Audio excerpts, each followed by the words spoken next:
Hi YouTube!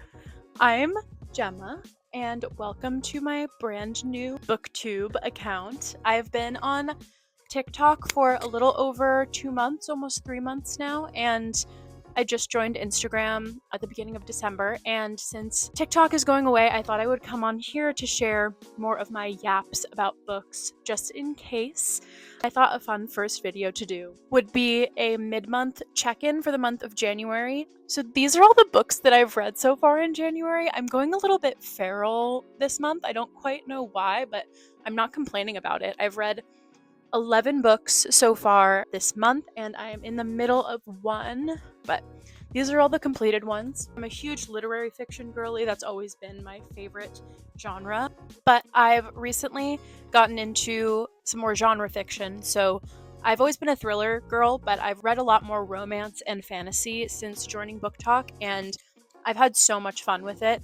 So you'll see some of that in this stack. So the first book that I finished this month, I actually started it towards the end of December, but it's This Is How You Lose the Time War. This is a genre-bending, sapphic, short little, it's a novel, but I think might be a novella. It is a sci-fi, dystopian, time travel, sapphic love story. Think of all those genres I just said and wrap them all into this one book.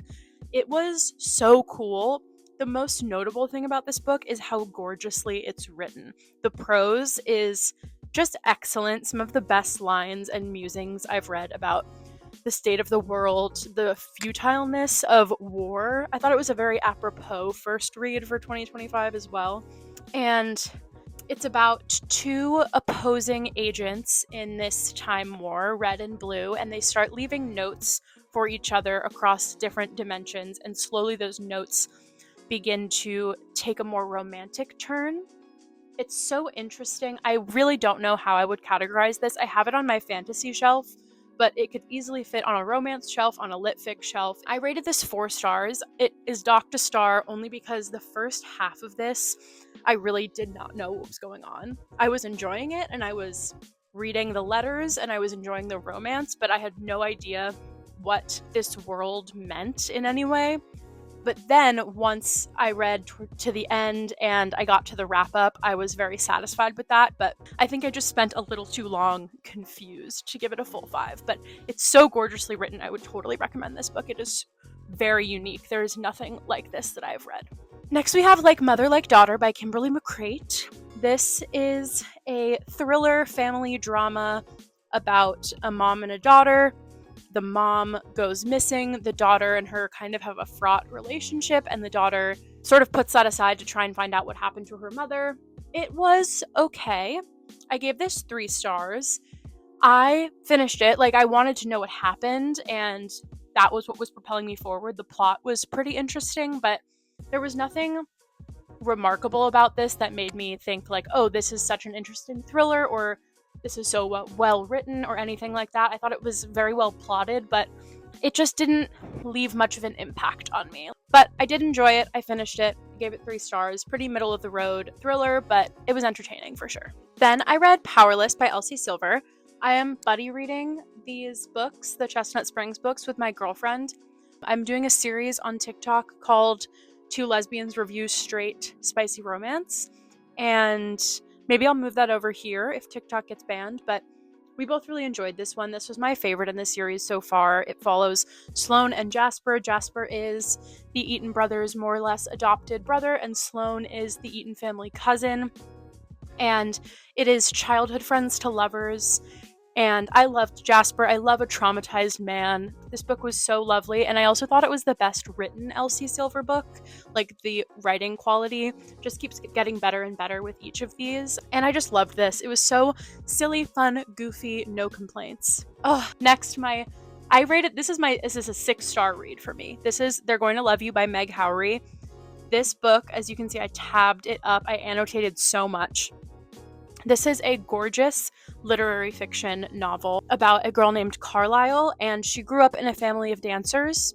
Her dad and mom got divorced after her dad came out as gay, and her favorite part of every year was when she got to visit her dad and his partner in New York City on Bank Street. the backdrop of all of this is that it's going on during the AIDS crisis in New York. And so she learns not only a lot about art and the art world and what it means to really want to be an artist and the drive it requires, but also just a lot about the world and how it works and how it prioritizes certain people over others. Her relationship with her mother is very fraught, but you get some resolution to that throughout this novel as well. And it's just a gorgeously written literary fiction book. I cannot recommend this enough. It was 6 stars from me. The way that Meg Howry is able to tie together all of her words and all of her moments is so beautiful. It's like choreography, what she does in this book. She takes different sections, different movements, if you will, and weaves them together to tell a beautiful story. Everything is connected, everything comes back together, and if you are a former dancer, I think this will really hit hard for you. I'm not a former dancer, but I also grew up in a family of dancers and artists and choreographers, and so this was just so beautiful. Such lovely sentiments about what it means to be an artist and what it takes to be an artist in this day and age, and I really, really loved it. Next, we have Light Lark. Now, I know I'm coming on here brand new, and this might make a splash, but I rated this 2 stars. Now, before you come for me, I just don't think this is for me. I totally understand why people love it. I love a good trial fantasy moment. I really, really do. I think this read a little too YA for me, and I also think I love a character-driven novel, and I didn't feel super connected to any of these characters personally.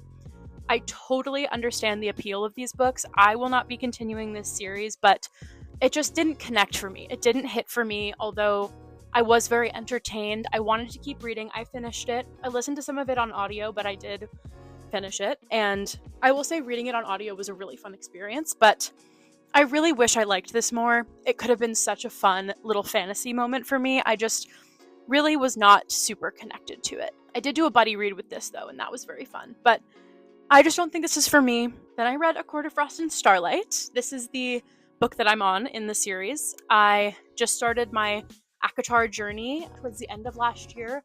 I loved the first 3 books. This was like a 3-star. I rated all the rest of them 4 stars. I listened to this entirely on audio, and I honestly think that's part of why it was a 3-star for me and not any lower. For some reason, when I was sitting down to read this, I could not make myself read it. But on audio, it was so much fun. There were some sweet moments in here. I mostly just read it to get to the next book, to be honest, but I'm glad I did. I'm really glad I listened to it on audio, though, because it was way more fun than I think reading it would have been.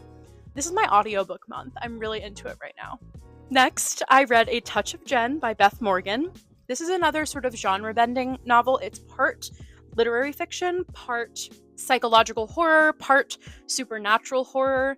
It's about a couple, Remy and Alicia, who have this sort of toxic social media obsession with one of their former co-workers named Jen.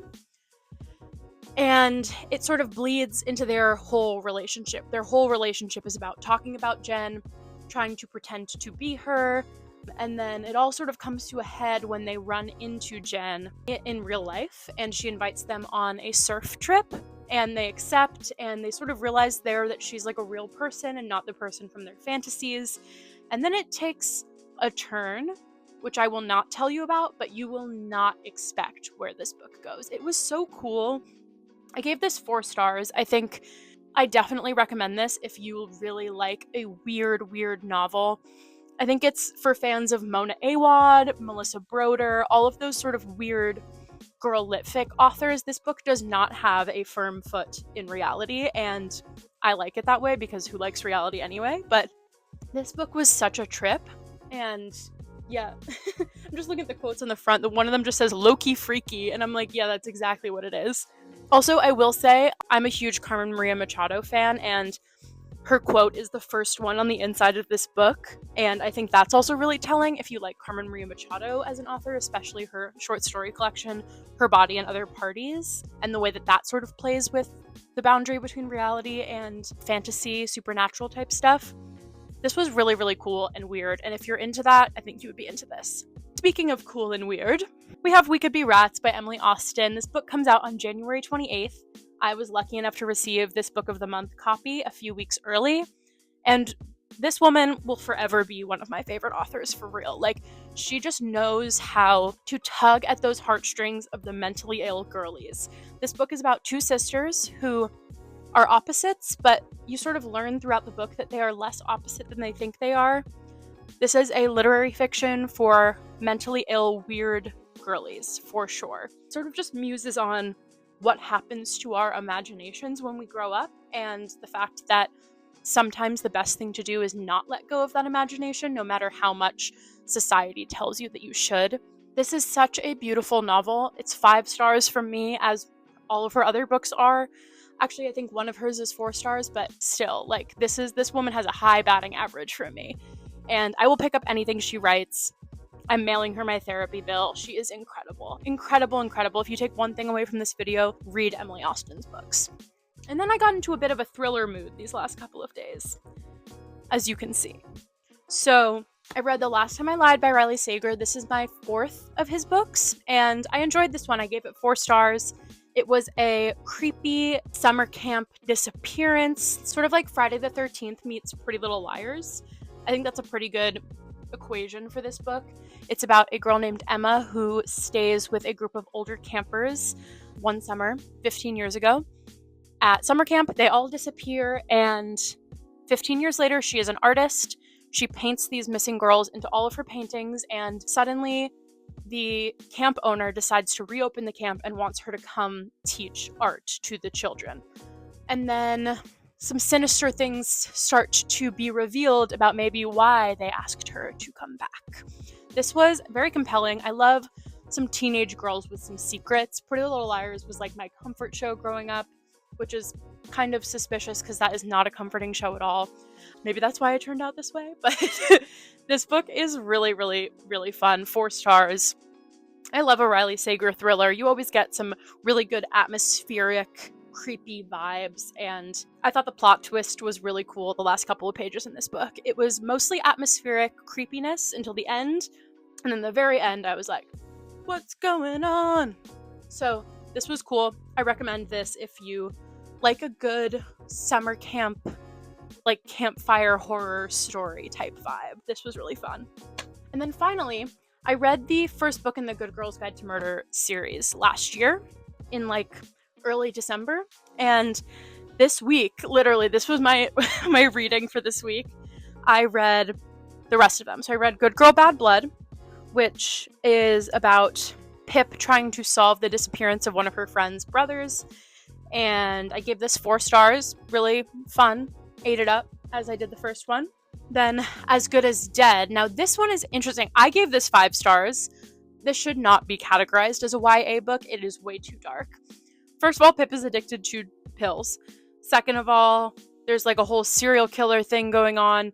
But what I loved so much about this book and why I gave it 5 stars is the way it tied together all 3 cases from all 3 books. It was so good. The character development of Pip is just so wonderful. And the last page, I teared up. Obviously, no spoilers, but I loved this series. I would recommend it with my whole chest. I think beware that it gets darker as it goes on. I think the last book, honestly, should not be categorized as a YA book. I can't think of a child that I would allow to read this, but it was really good for me, a 24-year-old, and I ate it up. I was on the edge of my seat. I was so stressed out. My girlfriend has read this whole series. I was texting her like minutely updates being like, I am like actually so stressed. And then today I actually listened to this one. I listened to the audiobook from Libby of the novella. Actually, this is point 5. So this takes place before the first book, and it sort of unpacks how Pip chose her project. It takes place at a murder mystery themed dinner party that one of her friends is hosting, and you get to see just a little like last hint of untraumatized Pip, which kind of makes the whole series end on a lighter note if you read it last, which you definitely should read it last, because you get fun little hints to other things that happen in the other books.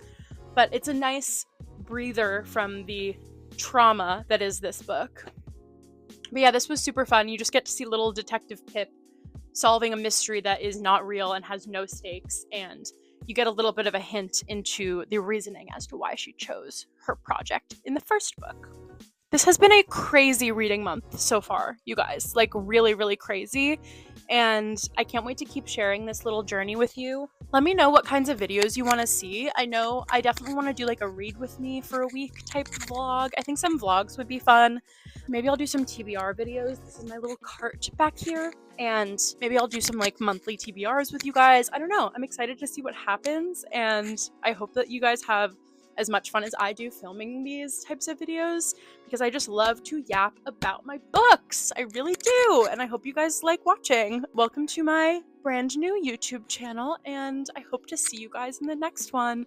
And if you want to subscribe to me, now would be the time. I think it's right there. Maybe right there. So yeah, bye guys.